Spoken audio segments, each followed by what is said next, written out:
प्रिय छात्रों, अध्याय 2 बहुपद के अंतर्गत प्रश्नावली 2.5 का प्रश्न क्रमांक 7 की आज हम चर्चा करेंगे, जिसके अंतर्गत उपयुक्त सर्व समीकरण का प्रयोग करके निम्नलिखित के मान ज्ञात करना है। 99 की घात 3।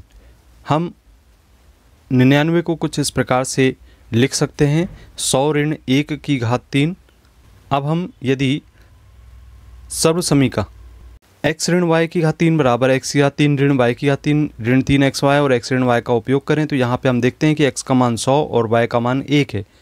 तब हम लिखेंगे 99 की घात 3 बराबर 100 ऋण 1 की घात 3 बराबर यहाँ x और y का मान सर्व समीकरण में रखने पर 100 की घात 3 ऋण 1 की घात 3 ऋण 3 गुणित 100 गुणित 1 गुणित 100 ऋण 1। अब 100 की घात 3 1 के बाद हम यहाँ पे 6 शून्य लगा दें और ऋण 1 ऋण 3 का गुणा 100 में करने पर 300। 100 में से 1 हम यदि घटाते हैं तो 99 प्राप्त होता है। इस तरीके से सरल करने पर 10 लाख ऋण 1 ऋण 300 में 99 का यदि हम गुणा करते हैं तब हमें गुणा करने पर संख्या प्राप्त होगी 29,700। यदि हम 10 लाख में से 29,701 को घटा दें तब हमें प्राप्त होगा 9,70,299।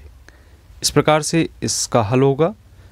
दूसरा प्रश्न देखते हैं, 102 की घात 3 अर्थात इसे हम 100 धन 2 की घात 3 लिख सकते हैं और सर्व समीकरण के अनुसार जानते हैं कि x धन y की घात 3 बराबर x की घात 3 धन y की घात 3 धन 3xy और x धन y होता है। यहाँ पर x का मान 100 तथा y का मान 2 लिखने पर x तथा y का मान रखेंगे तब हमें प्राप्त होगा 100 धन y की घात 3 बराबर 100 की घात 3 धन 2 की घात 3 धन 3 गुणित 100 गुणित 2 और 100 धन 2। इस प्रकार सरल करने पर हमें 1 के बाद यहाँ पर 6 शून्य लगेंगे। 10 लाख धन 2 की घात 3 2 का 3 बार आपस में गुणा 8 धन 600 गुणित 102।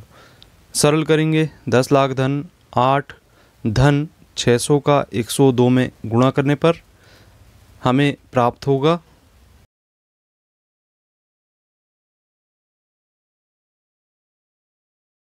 61,200। जोड़ने पर 61,208 हम 10 लाख में जोड़ देंगे तब हमें प्राप्त होगा 10,61,208। इस प्रकार से इस प्रश्न को हम सरल कर लेते हैं। इसके बाद अगला हम प्रसार करेंगे। संख्या है हमारे पास 998 की घात 3। 998 अर्थात यदि हमें 1000 में से 2 को घटा दें, सूत्र x ऋण y की घात 3 का उपयोग कर सकते हैं बराबर x की घात 3 ऋण y की घात 3 ऋण 3xy और कोष्टक में x ऋण y। x का मान यहाँ पर हम 1000 रखें और y का मान यदि 2 रख देते हैं तब मान रखने पर 1000 ऋण 2 की घात 3 होगा और यहाँ x अर्थात 1000 की घात 3 y अर्थात 2 की घात 3 लिखेंगे। ऋण 3 गुणित 1000 गुणित 2 गुणित x ऋण y। x के स्थान पर 1000 ऋण y के स्थान पे 2 रखेंगे।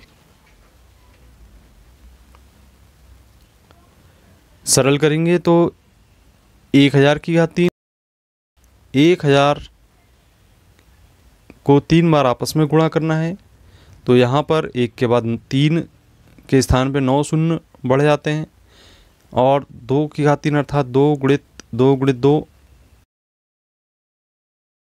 8 प्राप्त होगा और यहाँ 3 का गुणा 1000 में गुणित 2 में करने पर 6000 प्राप्त होगा।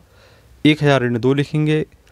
पुनः हम इस बड़ी संख्या को लिख देते हैं 1 अरब ऋण 8 ऋण 60 लाख और यहाँ पे 6000 में 2 का गुणा होगा तो धन 12,000 हो जाएगा।